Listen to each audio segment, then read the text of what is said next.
Manchester United won, Arsenal won. How you doing, Daniel? Good evening. Welcome on Yeah, I'm board. well, Ahmed. Are we going to say that Arsenal were lucky to Good go evening. away from Old Trafford with a point? Are you going to say they were I lucky think because the second half Manchester United missed a lot of chances? so. But I let's say think Raya was outstanding. so. I think that's the obvious. Arsenal could have easily gone down maybe 3-1, 3-2, or even 4-2. To be honest, I yes, they had a lot of the possession in the first half. There was no bite. There was nothing to show for it. They tried, I think, on four separate occasions. They tried to do the ding, just to play the ball high over and get. We had the one with Calafori, we had the one for Rice, making those, darted runs for them to get the ball and that. But aside from that, those half chances, yeah, I thought Manchester United were happy to have Arsenal obviously play in their front. And I think if you look at it, the game is a game was a game of two halves.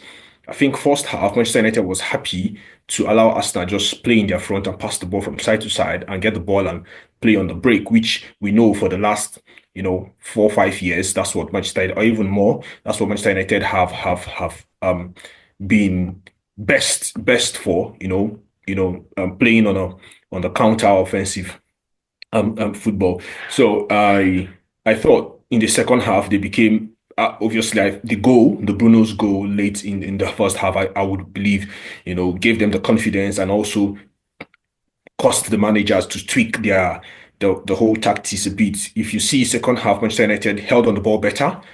They progressed the ball better. I thought Mazraoui and Garnacho on the right wing had an excellent game. I also thought that Casemiro was present in the game. To be honest, Exactly. yeah. To be honest, I thought he did a good But job. will you say it was a game plan from Ruben Amorim to just contain So them in the first half? obviously, it was a game plan to contain Arsenal, but I don't know if he wanted to do that for 60 minutes, for 45 minutes, or whatever. But I would say that the first half goal by Bruno led to the manner Manchester United came out in the second half. If you would see, they became a bit more, will I say, on the front foot. They Uh, held the ball, the uh, possession better, played a couple more passes. I thought for me, Zexi, there were a lot of fouls that were not called in favor of Zexi in the first half. I thought that Gabriel and Saliba, and that's the thing about Premier League. When you are sort of like on the high, I think you get to get away with a lot of things. There were a lot of fouls. They were too hard on Zexi. But thought in the second half, maybe that was spoken to him about in the dressing room. He came out more physical in the second half, and he won more duels. Was able to bring up amazing. Pass after winning the ball, bringing the ball down, controlling and turning. That he played Diogo Dalot through, and you know so where was that pass? So Diogo had that pass. Where was it in the midweek when that we was what needed it somebody against? was saying. Yeah, Well, said yeah. So True Diogo, Dalo knows how to cross. so Diogo Dalot had that pass. Where was it in the sorry, in the midweek when we needed it in Spain? Where he would have easily played Højlund on. Good ball he played, out there to Mazraoui. For me, I thought Mazraoui, he didn't put any wrong foot forward all of the game today. Maybe I think Yeah, you especially in the second half. I don't know what happened in the dressing room. Masraoui came Yeah, out a I, I, different player in I, the I second would half. think, to be honest, there were a lot of spaces, there were a lot of room for him because Arsenal was, pushing literally 9 men or 8 men that high and left with 2, 3 at the back in some cases, you know. So there were ample spaces for them to run, and it was easy for him and Garnacho to dash that. But I thought again, taking the ball wide and bringing it back into the box, Manchester United conceded again. I think, I don't know what happened. We sort of like began to get better in that. And then today again, it was sad for me to see us, concede in the manner we conceded. We got back. Um, yeah, but and I also thought the goal was deserving, honestly, because Arsenal was growing also into the game offensively. They had a lot of possessions in our own half. I mean, high up, in our goal post. I think about 34 touches in the in our 18-yard ball. They were all very innovative, their corner kicks, and I thought they were just maybe not lucky on the day not to have scored us even one from the People corner have kick. studied Arsenal set piece routines. No, no, forget forget Will that. not be To be scoring from honest, all those yeah. corner To kicks. be honest, if oh, what's his name? The Belgian guy, um the Trossard. Belgian attacker. Yeah, if Trossard would have hit the ball better, he would have scored. Odegaard came close. They had those half chances, to be honest. I'll give it to them. But kudos to Manchester United. I thought they held it down. They surprised Arsenal, if you ask me. They surprised the world even today. In the second half, the Bruno chance, the Mazraoui chance. Kudos to Raya. Raya again, proving why he's deserving of the starting jersey in Arsenal. Again, showing the world why, or would I say, proving Arteta right by putting him up ahead of what's it called, the young British goalkeeper who's currently in Southampton. Yeah. So overall, I thought it was a good game. Bruno again, Bruno Now Fernandes when let's talk he's about needed.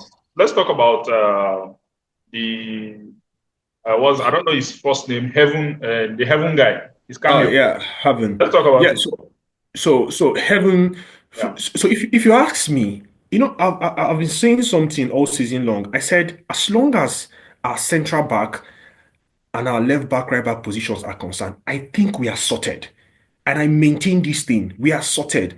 If we're able to sort our midfield, get quality players and get them staying fit and playing for 10 games, 12 games without, sitting out injured, there will be consistency and cohesion. There will be chemistry. There will be a better game. You will see the sync from the middle, from the center to the middle and vice versa. To be honest, I thought Delete again, exceptional. Mazraoui, exceptional. I thought Diogo Dalot, for me, defensively today, Diogo Dalot was Let's be honest, exceptional. delete is one of our best signings this summer, but nobody's talking Obviously, about right. him. Delete Mazraoui. For me, all the signings this summer, Delete Mazraoui, the young French defender, Euro. For me, Lenny Euro again had a good game. Sad to see him, leave the game with a knock. I just hope he doesn't have to stay out that long again, given the number of injured central backs we had. But then Haven comes on his first Premier League appearance for Manchester United against the side he just left a couple months ago, just in January, and then he's all confident, held his ground, was good on the ball, both defending and progressing the ball. I don't know if a lot of persons saw how he progressed the ball. He was good on the ball, bringing the ball in the middle of the park and even playing forward passes. I thought he held his own against Martinelli. He was hard on Martinelli, was not scared of challenges, went into those tackles. So for me, to be honest, I want to see more of these young stars given the opportunity. And like I said a couple of weeks ago, I want to see a mix of the young boys in the Manchester United Academy now, the Chidobis, them, the Lenny Yoros, Heavens, them, the Koila, the midfielder, all these lads, and then get some boys from all around the world, from Italy, from the Scandinavian nations, and whom are not popular, who are not so out there on the media, mix them up. And for me, I think we're going to be able to do these things. So kudos to all the boys. To be honest, today I thought everybody was exceptional. Yes, What it's about this Arsenal. guy, You would Rasmus have Højlund? conceded. You would have considered. Yeah, He had the it's such a opportunity shame. to score, Yeah, especially that second one that yeah, Declarise yeah, yeah. It's such a tackled him. shame. I don't know. I don't. Why didn't he just put his body so that Declarise would just tackle him and he'd get the penalty? Some people would say, "Oh, he's a left-footed central forward. He was trying to adjust." Left footers always want to make sure they get the best balance and all that before striking the ball. But for me, I would beg to differ. I think for Højlund is a case of confidence. He is low, very low on confidence at the moment because this is a guy who is full of energy. We know how fast this guy is. We know how much this guy strikes the ball so hard, so low you know, with precision. We know what this guy can be or what he can produce on a good day for him. So I would, for me, I think what may be best or better for his career at the moment is for him to start off from the bench, to be honest. Just give him those 10-15 minutes, just every game and let him sort of like grow his confidence and come on back from there, to be honest. He's not a bad player. Yes, he may be raw, he may not like have all of the facets, complete as a central forward. But let's not forget he's a 22-year-old central forward. And let's not forget that the prime age for central forwards are about like 25 years. So he's got age on his side, he's got pace, he's got legs, he's got the skills and talent, like he's got the technicality. So I just think he's currently low on confidence. And I would want to back him, to be honest. I'm not one of the guys who would look to throw him under the bus or say he should be brushed off from the squad or banished entirely or even maybe loaned out or whatever. I just think that um he should go to the bench, start off from the bench now, and begin to come on as a substitute. For me today, it was such a shame. I really thought he would have buried that one, but I didn't know what he was thinking. I didn't know why and he made Declan Rice look so beautiful with the tackle. To be honest, such a shame to see. But for me, I just think it's a case of confidence for him at the moment. I think his confidence is on an all-time low. I don't think his confidence has been lower than this ever before. I don't know him so much, but I want to think that probably this has been the worst he has been in his career since he came into the limelight. So yeah, I want to see him start off from the bench, and yeah. So I want to speak on Bruno and Zexi again. Okay. Bruno and Zexi, man, like I doff my heart for Joshua, to be honest. Like, I wouldn't lie, I was one of the guys who didn't really let him settle. I think his first game, the first foot he put was wrong. The second game was wrong, and I was already on him and over. Young guy, he's come on and he's full of football. He knows the game, he knows how to play it, he's aggressive, he Very, knows when he's to be very, he's a very physical. intelligent guy. Yeah, a very Very intelligent. intelligent guy. He has a very outstanding, for if you ask me, outstanding footballing IQ, particularly as a central forward or whatever you want. I would say he's like a Rooney-esque. He can play as a CF, he can play you as a 10 or whatever. He may not be maybe as lethal as Bruno. Sorry, as Rooney was while Rooney was his age or whatever. But I think the guy's got football inside of him. Bruno again, when you need him, he rises up to the occasion, to be honest. And I put up a post on my WhatsApp after he scored the goal, and I was like, some individuals, some humans on earth will want to always, do what the world of football disservice by mentioning Odegaard's name whenever Bruno's name is mentioned. For me, they are not on same. They are not on to be put on same pedestal at all. I think he is miles ahead of for me of Odegaard. I think one is a carrier and the other one is being carried. Odegaard is being carried by Arsenal Football Club, but then Manchester United is being carried by Bruno. He's been lifting that football club for the past 4 years now, and he's been doing it exceptionally well since signing for Manchester United 6 years ago now. He has been exceptional. Every season has been better than the previous. His numbers are there to show for.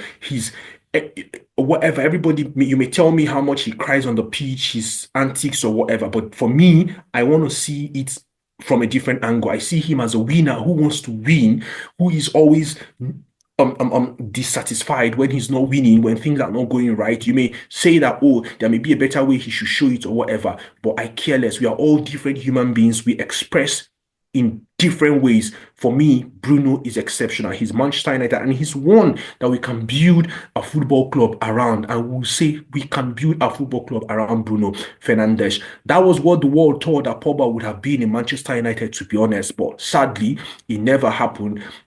And we are seeing it happen now. Someone can, from the middle of the park, lead the football team. And like I'm saying, it's a shame that in the last 15 years, 15 to 20 years, Manchester United cannot produce an exceptional number six and an exceptional number 10 and 8 from the academy, with all the millions of pounds that are being doled to the academy, all the players that they keep getting from in and around the world.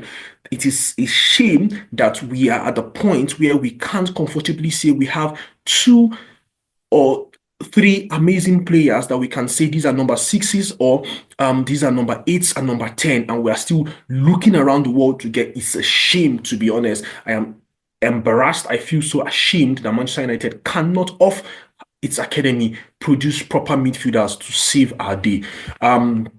Um, Right down. well, Arnold. for me, there is hope. To be honest, we know that a couple of players like Eriksen, Lindelof, Casemiro, Johnny Evans, are going to have to leave the football club at the end of the season. That's clear. I know that we are looking to get in about four players, not so popular names as the news are making rounds in and around Manchester, but. I'm also hoping that the preseason is going to sort of like be a good thing Uh, let's for forget about the Liverpool. preseason now. Yeah. We are talking about today's game. We still have a lot of matches to play. Remember, we're still playing Yeah, on we'll have about nine. We'll have about we're nine. We'll still have going, about we're nine. going to play on Thursday. We'll have about nine games to play We're going to play in on the Thursday. Premier League. In the Premier League, we'll have about nine more games to the Premier League to play.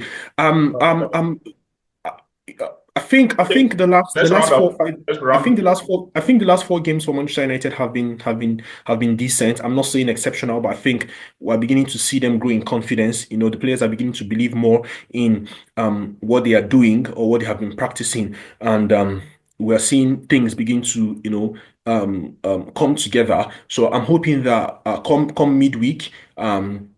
When Real Sociedad visits Old Trafford, they are going to be able to impose their football on Real Sociedad. I enjoyed particularly how they played out there in Spain. It was a shame that the match ended. For me, what I thought was unfair to Manchester United. I'm talking the penalty, but then it is what it is in world football today. So it's a shame that the match ended the way it ended. We saw we didn't have much on the bench, and it told on the team, particularly in the last 15 minutes when Real Sociedad made the four substitutions that changed the game for me in pace, energy, and all that. So I'm hoping that come midweek, Manchester United is going to be able to impose their football on Real Sociedad, obviously playing in front of our crowd. I understand that we have lost seven games, obviously, in Premier League in Old Trafford. So the Old Trafford hasn't been particularly an excellent hunting ground for Manchester United all season long. But I think the team is beginning to grow in confidence. I think the team is gradually sort of like taking shape and